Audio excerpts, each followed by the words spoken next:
तुम एयरक्राफ्ट उड़ाने लायक नहीं हो, वापस जाओ और चप्पलें सिलो। एक ट्रेनी पायलट को अपनी नौकरी के दौरान ये बातें सुननी पड़ी। ट्रेनी पायलट का आरोप है कि जातिगत आधार पर उनके साथ भेदभाव करते हुए ऐसा बर्ताव किया गया। दरअसल इंडिगो एयरलाइंस में एक ट्रेनी पायलट ने अपने कार्यस्थल पर अपने 3 कलीग्स पर जातिगत दुर्व्यवहार का आरोप लगाया है। आरोप है कि उन्हें अपमानजनक नामों से पुकारा गया और कहा गया कि वो कॉकपिट में बैठने या विमान उड़ाने लायक नहीं है। ये भी आरोप है कि अशोक कुमार को उनके सहकर्मियों ने कहा कि उन्हें वापस जाकर चप्पल सिलनी चाहिए।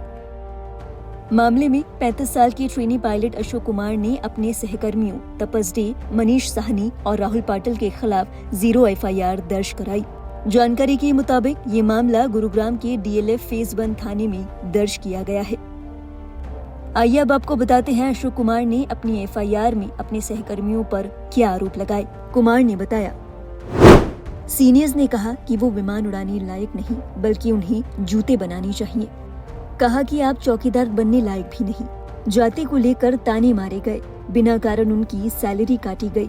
इंडिगो से शिकायत करने पर भी कोई एक्शन नहीं लिया गया। जानकारी के मुताबिक अशोक कुमार इंडिगो एयरलाइंस में काम करते हैं। पीड़ित की उम्र 35 साल है, जो कि द्रविड़ समाज से आते हैं। अनुसूचित जाति जनजाति से आने के कारण उनका केस ST/SC एक्ट और भारतीय न्याय संहिता के तहत दर्ज किया गया है। अशोक कुमार ने अपनी FIR में कहा, निम्नलिखित जातिवादी और अपमानजनक टिप्पणियां दूसरों के सामने की गई, जो कि कानून के तहत गंभीर अपराध है। टिप्पणी की गई, तुम विमान उड़ाने लायक नहीं हो, वापस जाओ और चप्पलें सिलो। मेरी पैतृक जाति की नौकरी का जिक्र किया गया। उन्होंने कहा कि आप मेरे जूते चाटने की भी लायक नहीं हैं। Aim right, achieve big. At KR Mangalam University, we provide you the platform to turn your dreams into reality. At KR Mangalam University. Police की ओर से दर्ज की गई शिकायत के अनुसार कुमार ने आगे आरोप लगाया। उन्होंने कहा कि एक में इतनी हिम्मत है कि वो मेरे सामने बैठकर मुझसे स्पष्टीकरण की मांग कर रहा है।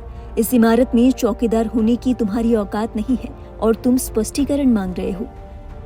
अपने सहकर्मियों पर लगातार उत्पीड़न और भेदभावपूर्ण व्यवहार का आरोप लगाते हुए कुमार ने ये भी कहा कि ये बयान उनकी जाति का स्पष्ट उल्लेख करते हुए उन्हें अपमानित करने और अनुसूचित जाति के व्यक्ति के रूप में उनकी गरिमा और स्थिति को कम करने के इरादे से किए गए थे। कुमार ने कहा कि उनके साथ और भी दुर्व्यवहार किया गया। उन्हें बिना किसी चूक के करेक्टिव ट्रेनिंग से गुजरना पड़ा। इसके लिए उन्हें मजबूर किया गया। इसके अलावा नौकरी पर होने के बावजूद उनकी अनाधिकृत वेतन कटौती की गई। बिना किसी वैध कारण के उनकी सिक लीव में कटौती की गई। स्टाफ यात्रा और MCM विशेषाधिकार भी रद्द किया गया। इसी के साथ बिना किसी सबूत के वार्निंग लेटर जारी किया गया। कुमार ने कहा कि इतना ही नहीं, आखिरकार उन्हें इस्तीफा देने के लिए मजबूर भी किया गया। पीड़ित का दावा है कि इस मामले में उन्होंने इंडिगो एयरलाइंस के CEO और एथिक्स कमेटी को रिपोर्ट भी किया। हालांकि बावजूद इसके आरोपियों के खिलाफ कोई कार्रवाई नहीं हुई। कुमार ने कहा, इस अन्याय को दूर करने या मेरी गरिमा और अधिकारों की रक्षा करने के लिए कोई कार्रवाई नहीं की गई है। खबर के मुताबिक पीड़ित कर्मचारी ने बेंगलुरु में अपने साथ हुए इस दुर्व्यवहार के लिए गुड़गांव की पुलिस को शिकायत दी। इसके बाद कर्नाटक पुलिस ने 0 FIR दर्ज कर गुरुग्राम भेजी। यहां DLF फेज 1 थाने में मामला दर्ज किया गया। मामले में पुलिस की ओर से बताया गया कि अशोक कुमार द्वारा लगाए गए आरोपों की जांच करना शुरू कर दिया गया है।